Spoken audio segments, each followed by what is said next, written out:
Hi అండి, అందరికీ నమస్కారం. Welcome to our channel Smart Life Shri. అందరూ ఎలా ఉన్నారు, ఏం చేస్తున్నారండి? మీకు కనుక ఈ వీడియో నచ్చినట్లయితే తప్పకుండా కొత్త వాళ్ళైతే సబ్స్క్రైబ్ చేసుకుని లైక్ చేయండి. ప్లీజ్ సబ్స్క్రైబర్స్ లైక్ చేసి మన ఛానల్ని ముందుకు తీసుకువెళ్ళడానికి మరింత ప్రోత్సహించాలని మనస్ఫూర్తిగా అయితే కోరుకుంటూ ఈరోజు ఈ వీడియోలో సాధారణంగా ఇప్పుడు అందరికీ కూడా ఆల్మోస్ట్ సమ్మర్ హాలిడేస్ అంటే ఏదో వేరే కోర్సెస్ చదువుతున్న వాళ్ళైనా, ఇంట్లో పిల్లలు, లేదంటే హస్బెండ్స్ ఆఫీస్కి వెళ్తున్నప్పుడు వాళ్ళు తప్ప ఇంచుమించు సమ్మర్ అంటే అందరికీ కూడా ఎక్కువగా బయటకు వెళ్ళి పనులే అయితే పెట్టుకుంటూ ఉంటాం కదండి.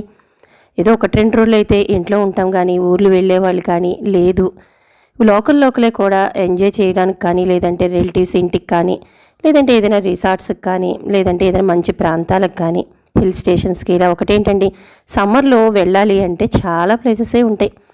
ఇలా ఏదైనా కానివ్వండి, మనం చెప్పుకున్నట్టు లోకల్ అవనివ్వండి, అవుట్ ఆఫ్ స్టేషన్ అవనివ్వండి, ఏదైనా కూడా బయటికి వెళ్ళాలి అంటే ఇంట్లో పనులు అనేవి ఎలా పడితే అలా వదిలేసి వెళ్ళిపోలేం కదా. అందుకనే బయటికి ఈరోజు నేను వెళ్ళేటప్పుడు చేసుకుంటున్న పనులన్నింటినీ మీతో అయితే షేర్ చేస్తున్నాను. అదేవిధంగా నేను బయటికి వెళ్ళేటప్పుడు ఇల్లు అనేది ఎలా ఉంచుకుని తిరిగి వచ్చేసరికి మనకి అలా మన మైండ్ రిలాక్స్గా, అంటే మనం ఎన్ని తిరిగి వచ్చినా కూడా మళ్ళీ తిరిగి ఇంటికి వచ్చిన తర్వాత అబ్బా పని ఉందా అని అనిపించుకోకుండా ఇల్లు అనేది ఎలా అయితే మెయింటైన్ చేసుకుంటాననేది ఈ వీడియోలో షేర్ చేస్తున్నానండి. సో మార్నింగ్ లేచి మీకు ఎప్పుడు తెలిసిందే కదా, బయట ఇంటి ముందు ఊడ్చుకుని ముగ్గు అనేది వేసి అంట్లో అనేవి ముందర రోజునే అయితే తోము పెట్టుకుంటాను. కాబట్టి మర్నాడు నా పనులన్నీ అయిపోయిన తర్వాత స్నానం చేసి వచ్చిన తర్వాతే వంట అనేది నేను స్టార్ట్ అయితే చేస్తాను. సో మా హస్బెండ్కి అయితే ఆఫీస్ అనేది ఉంది కాబట్టి పిల్లలు ఇంట్లో ఉన్నారు, మేము ముగ్గురం అయితే వెళ్తున్నామండి. సో మా వారికి అయితే బాక్స్ అనేది ఇవ్వాలి. స్నానం అది చేసి వచ్చేసిన తర్వాత ముందుగా నేను చేసే పని తులసమ్మ దగ్గర ఊడ్చుకుని ముగ్గు పెట్టుకున్న తర్వాత దీపారాధన ఇంట్లో చేసుకోవటం అనేది నాకు అలవాటు. అదేవిధంగా పాలు కాచి నైవేద్యం పెట్టడం, ఇంట్లో పండ్లను నైవేద్యం పెట్టడం, ఇవన్నీ కూడా ప్రతిరోజు నా వ్లాగ్లో మీరు చూస్తూనే ఉన్నదే కదండి. సో స్నానం అది చేసి వచ్చేసాను, ఇంకా మెయిన్ పనులన్నీ అయిపోయి కదండి. అందువల్ల ప్రతిరోజు కూడా ఖచ్చితంగా అయితే పంచోపచార పూజను అయితే చేసుకుంటానండి. మనం బయటికి వెళ్తున్నాం కదా అని చెప్పి ఇంట్లో పనులు మానక్కర్లేదు, పూజను అసలే మానక్కర్లేదు. కాబట్టి ప్రతిసారి చెప్పుకున్న విధంగానేనండి, మనం బయటికి వెళ్ళాలి అంటే ఇంట్లో పనులన్నింటినీ కూడా చాలా హ్యాపీగా ఏ పని కూడా వదలకుండా చక్కబెట్టుకుని వెళ్ళిపోవచ్చు. ఇంకా ఈరోజైతే లంచ్లోకి ఇలా గోరుచిక్కుడు క్యారెట్ కూర అయితే చేస్తున్నానండి. దాంతోపాటుగా ముక్కల పులుసు, తీపి పులుసునైతే చేస్తున్నాను. ఈ విధంగా చేసి మా వారికి అయితే బాక్స్ అనేది ఇచ్చేస్తున్నానండి. బయటికి వెళ్ళాలి అంటే హ్యాపీగా ఇంట్లో లంచ్ అనేది ప్రిపేర్ చేసుకుని చక్కగా హ్యాపీగా బయటకు తీసుకువెళ్ళి కూడా తినేయచ్చు. లేదు అంటే లంచ్ టైం తిరిగి ఇంటికి వచ్చేసేవాళ్ళు ఈ విధంగా లంచ్ని ప్రిపేర్ చేసుకుని బయటికి వెళ్ళొచ్చు. అలా కాదు అనుకుంటే బాక్స్ ఇవ్వాల్సిన వాళ్ళకి చక్కగా బాక్స్ కూడా ప్రిపేర్ చేసేసి తిరిగి మనం ఎక్కడికైనా కూడా వెళ్ళొచ్చండి. సో ఈ విధంగా నాకు లంచ్ అనేది అయితే ఇక్కడ రెడీ అయితే చేసి నేను ఈరోజు టిఫిన్ కింద అటుకుల అదేనండి పోహా అయితే చేశాను. అటుకులు ఉప్మాను కూడా ప్రిపేర్ చేసి వేడివేడిగా అయితే తినేసాం. ఇంకా మా వారికి అయితే లంచ్ బాక్స్తో పాటుగా ప్రతిసారి చెప్తున్న విధంగానే సమ్మర్ కాబట్టి ఖచ్చితంగా పెద్ద పిల్లలు ఎవరైనా, అంటే బీటెక్ వాళ్ళు ఇంకా అలాంటి వాళ్ళు ఎవరైనా వెళ్తూ ఉంటారు కదా, వాళ్ళకైనా కూడా ఈ సమ్మర్లో ఖచ్చితంగా అయితే ఇలా ఒక బటర్ మిల్క్ కానీ, లేదంటే ఏదైనా పండ్ల జ్యూసులు కానీ ఏదో ఒకటి ఏది ఉంటే అది మీకు అందుబాటులో ఉన్నవి ఖచ్చితంగా, ముఖ్యంగా ఎక్కువగా పల్చటి మజ్జిగ ఇవ్వడం అయితే మాత్రం చాలా మంచిదండి. ఇదిగో ఇంకా బయటికి వెళ్తున్నాను, సాయంకాలం వరకు కూడా రానండి. అంటే ఇంచుమించు నైట్ అయితే అయిపోతుంది కాబట్టి సాయంత్రం పోసే మొక్కల నీళ్ళన్నింటినీ కూడా ఇప్పుడే అయితే పోసేసుకుంటున్నానండి. ఎందుకంటే 2 పువ్వులు దేవుడికి ప్రతిరోజు మనకి ఇచ్చే ఈ మొక్కల్ని చాలా జాగ్రత్తగా చూసుకుంటానండి. ఒక్క ఆకు వడలిపోయినా ఏదో ప్రాణం పోయినట్టు ఉంటుంది. కాబట్టి సాయంకాలం చేసుకోవాల్సిన పనిని కూడా ఇప్పుడే అయితే చేసేసుకుని ఇంకా బయలుదేరుతాను. కాబట్టి మొత్తం అటు ఇటు, అంటే మీకు తెలుసు కదా మాకు ఇటువైపు మొక్కలు ఉన్నాయి, ఇవన్నీ కూడా మొక్కలకి నీళ్ళు అనేవి పోసేసాను. పొయ్యంగానే కూడా గడగడ తాగేసాయండి. అలాగే కృష్ణయ్య బృందావనంలోని మొక్కలకు కూడా అన్ని మొక్కలకి కూడా నీళ్ళు అనేవి పోసేసాను. సో సాయంత్రం చేయాల్సిన పనుల్లో నాకు ఇంకా ఒకటైతే కంప్లీట్ అయిపోయింది. అంటే మనం లేటుగా వస్తే ఇంకోసారి పోస్తాం, ఎండాకాలమే కాబట్టి 2 పూట్ల పోసుకున్న తప్పేం లేదండి. వాటర్ ఎంత పోసినా కూడా చక్కగా మొక్కలు తాగేస్తున్నాయి. సో మార్నింగ్ అయితే పోసేసాను. ఇంకా ఇల్లు అనేది కూడా ఎప్పుడు నేను బయటికి వెళ్ళినా వచ్చి చేసుకుందాంలే అని ఎక్కడ పడితే అక్కడ పడేనండి. ఇల్లు ఇలా ఉంటేనే నాకు బయటికి వెళ్ళేటప్పుడు కూడా, అంటే బయటికి వెళ్ళినా కూడా మైండ్ అనేది చాలా రిలాక్స్గా ఉంటుంది. అది కూడా మైండ్ అనే కాదండి, వచ్చిన తర్వాత మళ్ళీ ఇంత పని మనం చేసుకోవాలంటే బయటికి, అంటే ఇంట్లో ఉంటూ ఇంట్లో పని చేసుకోవడం ఒక ఎత్తు, బయటికి వెళ్ళి వచ్చిన తర్వాత మళ్ళీ ఇంటి పని చేసుకోవడం అనేది నిజంగా ఒక ఎత్తు. అందులో ఈ వేసవి కాలంలో బయటంతా తిరిగి వచ్చిన తర్వాత ఇంటికి వచ్చిన తర్వాత చాలా అలసట ఎక్కువగానే ఉంటుందండి. అందుకనే నేను చేసుకోవాల్సిన పనులు అన్నీ కూడా ఫటాఫట్ అయితే చేసేసుకుని బయలుదేరుతానండి ఎక్కడికైనా వెళ్ళినా కూడా. ఇంకా మా ఇంట్లో ప్రతిదీ కూడా మీకు తెలిసిందే కదా, నేను గదులు ఊడ్చుకునేటప్పుడే అన్నీ కూడా సర్దేసుకుంటాను.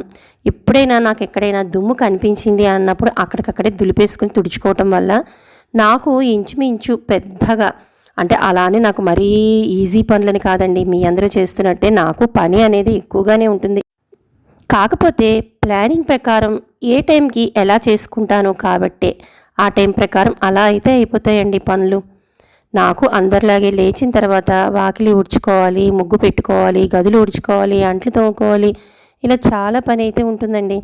అందుకనే నేను ప్రతిదీ కూడా ప్లాన్ ప్రకారం, బయటికి వెళ్ళిన, ఇంట్లో ఉన్న, పిల్లలకి బాక్సులు ఇచ్చిన, సెలవుల్లో ఉన్న, ఎలాంటి టైం ప్రకారం ఆ విధంగా అయితే ప్లాన్ చేసుకుని నా పని అనేది ఈ విధంగా ఈజీగా, నాకు ఎలా ఈజీ అనిపిస్తుందో ఆ చిన్న చిన్న టిప్స్ని ఫాలో అవుతూ మైండ్లో పెట్టుకుంటూ దృష్టి ఈ విధంగా పెట్టుకొని నేను ఇలా పని చేసుకుంటే తిరిగి వచ్చిన తర్వాత, అంటే మనం ఎక్కువగా లాంగ్ డిస్టెన్స్ వెళ్తే చాలా వరకు అలసిపోతాం. ఏదో 10 నిమిషాలు బయటికి ఏదో అవసరానికి మనకి దగ్గరలో ఉన్నప్పుడైతే ఒకలాగా ఉంటుంది. అలా అని దగ్గరైనా దూరమైనా ఇందాక చెప్పుకునే విధంగా ముందే పని చేసుకుని వెళ్ళిపోయామనుకోండి, మనకి కూడా వచ్చిన తర్వాత ఇంకా పని అనేదానికి స్టాప్ అనేది ఉండదు కదా. అసలు మనకి కామాయే తప్ప మనకి ఫుల్ స్టాప్ ఎక్కడుంది చెప్పండి. పనులు అనేవి అలా సాగుతూనే ఉంటాయి. కాబట్టి ఈ పనికి వచ్చిన తర్వాత వచ్చే పనులు జోడైతే మరి ఇంకా మనకి డబల్ అయితే అయిపోతుందండి వర్క్. అదే మనం ఆల్మోస్ట్ పని అంతా రోజువారీ ఎలా చేసుకుంటున్నామో బయటికి వెళ్ళినా, అలా రోజు ఇంట్లో ఉన్నట్టే ఈ పనులు అయిపోయాయి, ఈ పనులు అయిపోవాలి, ఇంకా వచ్చిన తర్వాత ఇంకా మనకి పని అనేది ఉండకూడదు అన్నట్టు రోజువారీ ఎలా చేసుకుంటామో అన్ని పనులని మనం కంప్లీట్ చేసేసుకుని బయలుదేరామనుకోండి, వచ్చిన తర్వాత వచ్చిన పనులే ఉంటాయి తప్ప ఇంకా మనం మార్నింగ్ వదిలేసిన పనులు అనేవి అసలు మనకి ఉండవు. కాబట్టి మనం బయటికి వెళ్ళాల్సి వచ్చినప్పుడు కూడా మన ప్లాన్ ప్రకారము ఇంట్లో పనులన్నీ కూడా జాగ్రత్తగా టైం టు టైం ఫాలో అయిపోయి చేసేసుకున్నాం అనుకోండి, ఇంకా మనకి వచ్చిన తర్వాత మరీ పని అనేది ఒత్తిడి ఎక్కువగా అయితే అనిపించదు. సో ఇదిగోండి, ఇంకా మరి బాక్స్ అనేది పంపించేసిన తర్వాత ఎక్కడ ఒకటి సర్దేసేసి, ఇంకా మరి మార్నింగ్ నుంచి చేసిన తర్వాత కొద్దిగా అంట్లు అనేవి వస్తాయి కదా, వాటి అన్నిటిని కూడా క్లీన్ చేసేసి ఇదిగోండి ఎండలో అయితే పెట్టేశాను కుక్కర్తో సహా. అంటే ఇంకా నేను రాత్రి వరకు అయితే రాను కాబట్టి మొత్తం ఉన్న గ్లాసులు స్పూన్స్తో సహా అన్నీ కూడా ఏది వదలకుండా శుభ్రంగా తోమిన తర్వాత అలా ఇంట్లో ఉంచకుండా వాటర్ అనేది కొద్ది కొద్దిగా మనకి డ్రాప్ కారుతూ ఉంటుంది కదండి. అటువైపు నాకు సాయంత్రం అనేది ఎండ వస్తుంది, అందుకని అక్కడైతే పెట్టేశాను. వచ్చిన తర్వాత అవన్నీ ఆరిపోయి ఉంటాయి, ఎక్కడికక్కడ లోపల సర్దేసుకుంటాం. ఇంకా ఇక్కడ చూపిస్తున్న క్లాత్ గురించి అయితే గత 2-3 వీడియోస్, అంటే దీనికి ముందు చేసిన 2 వీడియోస్ నుంచి కూడా చెప్తున్నానండి. నాకు ఈ క్లాతులు అనేవి చాలా వరకు అయితే హెల్ప్ అవుతున్నాయండి. ఎంత ఈజీ అయిపోయిందంటే నాకు ఈ కిచెన్ కౌంటర్ టాప్ క్లీనింగ్ అనేది ఈ క్లాతులు తెప్పించుకున్న తర్వాత నాకు చాలా హాయి అనిపిస్తుంది. కాబట్టి ఈ క్లాత్కి సంబంధించిన వీడియోని మళ్ళీ నేను చెప్తున్నానండి, అప్లోడ్ చేశాను. ఆ వీడియో ఎవరైనా చూడని వాళ్ళు ఉంటే తప్పకుండా అయితే చూడండి. సో కౌంటర్ టాప్ అంతా కూడా మనం అలా వదిలేసిన తర్వాత వెళ్ళిపోయి వచ్చి చేసుకోవచ్చులే అనుకుంటే ఇంకా మీకు తెలియంది ఏముందండి, కిచెన్ అంతా కూడా ఒక రకమైన తలుపులు అవి వేసిస్తాం కాబట్టి స్మెల్ వస్తూ ఇంకా మనకి చిన్న చిన్న బొద్దింకలు అనేవి అక్కడే చేరి ఉంటాయి. కాబట్టి ముందు ఇల్లు సర్దుకున్నా సర్దుకోపోయినా కిచెన్ని మాత్రం సర్దుకునే వెళ్ళాలండి. సర్దుకోవడంతో పాటు క్లీన్ అనేది ఖచ్చితంగా చేసుకుని వెళ్తేనే మనకి వచ్చిన తర్వాత పని అనేది చాలా సులువైపోతుంది. ఇదిగోండి, ఇందాక చెప్పాను కదా, మొత్తం కిచెన్లో షింక్లో ఉండే సామాన్లు అన్నింటినీ కూడా తోమేసుకున్నాను, బయట ఎండలో పెట్టేసుకున్నాను. ఇంకా దేవుడి సామాన్లు, దీపాలు అవి పెట్టుకున్నాం కదండి, ఆ దీపారాధన చేసుకున్న సామాన్లు కూడా నాకు మార్నింగే అయితే తోమేసుకుని ఇలా పెట్టుకుంటాను. అంటే సాయంకాలం పూట వస్తే మాత్రం దీపం అనేది పెట్టుకుంటానండి, సంధ్య దీపం.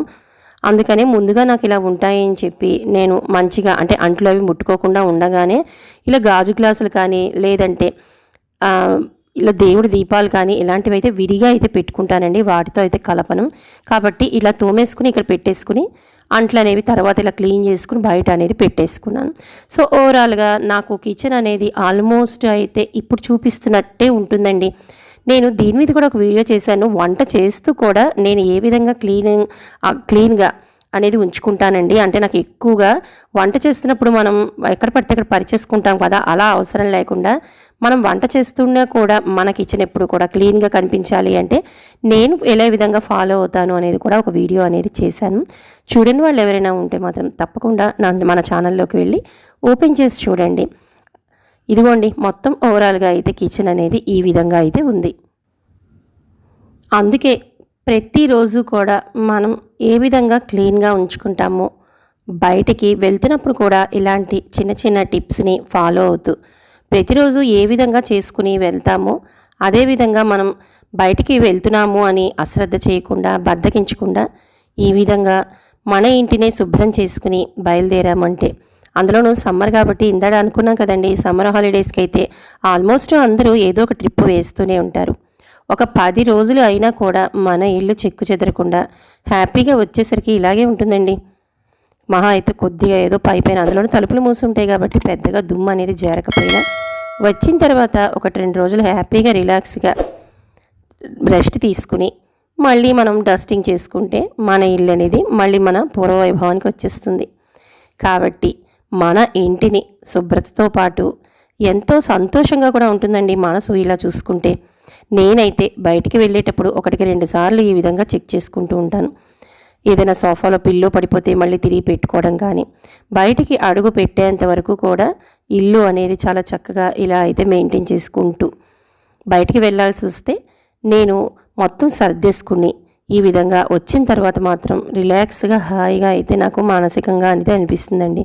సో ప్రతి వస్తువుని కూడా ఈ విధంగానే మెయింటైన్ చేసుకోవటం వల్లే పెద్దగా పని ఉండదు అని చెప్పను, కానీ సాధ్యమైనంత వరకు మనకి ఇంట్లో పని అనేది తగ్గుతుంది అని చెప్పాలి. అందుకే నేను వెళ్తున్నప్పుడు మొక్కల్ని కూడా, నేను ఏదైనా ఊరు వెళ్ళాను అనుకోండి, ఇది మీకు సమ్మర్లో అయితే అంటే ఆల్మోస్ట్ అందరికీ తెలిసిన, ఇప్పుడు ఇక్కడైతే చూపించలేదు, కానీ మొక్కలు ఉన్నవాళ్ళైతే మాత్రం నేను ఏ విధంగా మెయింటైన్ చేస్తాను, మొక్కలకి నీళ్లు అనేవి మనం అంటే మనం ఒక 2-3 రోజుల వరకు అయితే పర్వాలేదండి, మొక్కలు అనేవి బాగానే ఉంటాయి. అంతకు మించి రోజులు అంటే చెప్పలేను, కానీ ఒక 3-4 డేస్ జర్నీకి వెళ్ళే వాళ్ళు మాత్రం మొక్కలని ఇలా మెయింటైన్ చేసుకోవచ్చని 2-3 వీడియోస్లో కూడా నేను చేశానండి, అప్లోడ్ చేశాను. సో ఆ వీడియోస్ కూడా మన ఛానల్లో అయితే ఉన్నాయి. సో ఏదైనా ఉపయోగం ఉంది అనుకునే వాళ్ళు ఎవరైనా కూడా మన ఛానల్ని సబ్స్క్రైబ్ చేసుకుని మన వీడియోస్ని చూస్తే మీకు తప్పకుండా అయితే అందులో కనిపిస్తుంది. సో ఇదిగోండి ఓవరాల్గా అయితే ఇంకా మరి బయలుదేరుతున్నాను. నేను ఇంకా ఇంటికి బయలుదేరి ఇప్పుడు సాయంకాలం లేదా ఇంచుమించు రాత్రి 8-9 అయితే అయిపోతుందండి రిటర్న్ వచ్చేసరికి. అప్పటి వరకు కూడా నాకు అంటే నేను ఊరు వెళ్ళినా ఇదే పద్ధతి ఫాలో అవుతాను, చెప్పాను కదండి, లోకల్ వెళ్ళినా కూడా ఇదే పద్ధతిని ఫాలో అవుతాను. కాబట్టి ఈ సమ్మర్లో ఎవరైనా కూడా చక్కగా హాలిడేస్ ట్రిప్ పెట్టుకోవాలి అనుకునే వాళ్ళు ఎవరికైనా కూడా ఈ వీడియో ఉపయోగిస్తుంది అన్న ఉద్దేశంతోనే నేను ఏ విధంగా చేసుకుంటున్నాను అనేది మీతో కూడా షేర్ చేశాను. సో మీకు కనుక ఈ వీడియో నచ్చిందని అనుకుంటున్నానండి. నచ్చితే మాత్రం తప్పకుండా కొత్త వాళ్ళైతే సబ్స్క్రైబ్ చేసుకుని పక్కనే ఉన్న బెల్ ఐకాన్ని క్లిక్ చేయండి. నేను పెట్టే నోటిఫికేషన్ రూపంలో మీకు వీడియోస్ వస్తాయి. సబ్స్క్రైబర్స్ ప్లీజ్ లైక్ చేయండి, ఎంకరేజ్ చేయండి. మళ్ళీ రేపటి వీడియోతో కలుసుకుందాం. బాయ్, నమస్తే అండి.